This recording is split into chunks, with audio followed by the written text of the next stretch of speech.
આણંદ જિલ્લાના ઉમરેઠના ભાલેજ ગામમાં આણંદની local crime branch પોલીસે અને ભાલેજ પોલીસ સંયુક્ત છાપો મારીને કતલ કરાયેલા ગૌવંશના 35 કિલો ગૌમાંસ સાથે 5 શખ્સોને ઝડપી પાડ્યા છે।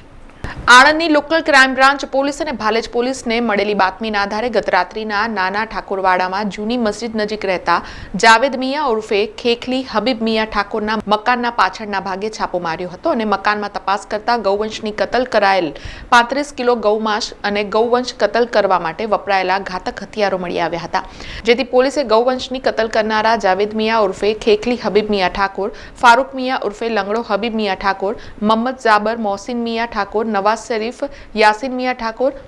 મંસૂર મિયા, ઇલિયાસ મિયા ઠાકોર સહિત 5ની વિરુદ્ધ ભાલેજ પોલીસ મથકના પશુ સંરક્ષણ સુધારા અધિનિયમ હેઠળ ગુનો નોંધી કાયદેસરની કાર્યવાહી હાથ ધરી હતી।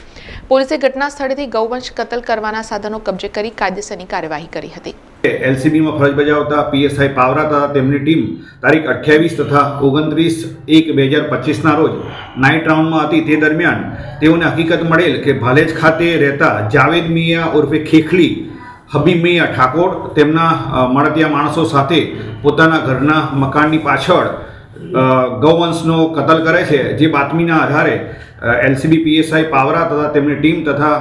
ભાલેજ પોલીસ સ્ટેશનના પીએસઆઈ બાથમ તથા ભાલેજ પોલીસની ટીમે રેડ કરતા ત્યાંથી 35 કિલો જેટલો ગૌવંશનો જથ્થો મળી આવેલ। આ બાબતે વેટરનરી ડૉક્ટર HL કાંચા સાહેબને પરીક્ષણ કરતા પ્રાથમિક દ્રષ્ટિએ આ ગૌવંશ હોવાનું હકીકત જણાવેલ, જેથી સ્થળ ઉપરથી મળી આવેલ 5 ઈસમો જાવેદ મિયા ઉર્ફે ખેખલી હબીબ મિયા ઠાકોર, ફારૂક મિયા ઉર્ફે લંગડો હબીબ મિયા ઠાકોર, મોહમ્મદ જાબર મોહસિન મિયા ઠાકોર, નવાઝ શરીફ યાસીન મિયા ઠાકોર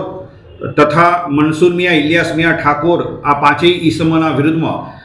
BNSની અલગ અલગ કલમો તથા એનિમલ ક્રુઅલ્ટી એક્ટ હેઠળ ભાલેજ પોલીસ સ્ટેશનમાં ગુનો રજીસ્ટર કરી કાયદેસરની કાર્યવાહી હાથ ધરવામાં આવેલ છે। સમાચારોના સતત અપડેટ માટે TNN ન્યૂઝને YouTube પર સબસ્ક્રાઇબ કરી બેલ આઇકોન પ્રેસ કરો અને અમારી સાથે જોડાયેલા રહો Facebook, Instagram અને Twitter ઉપર।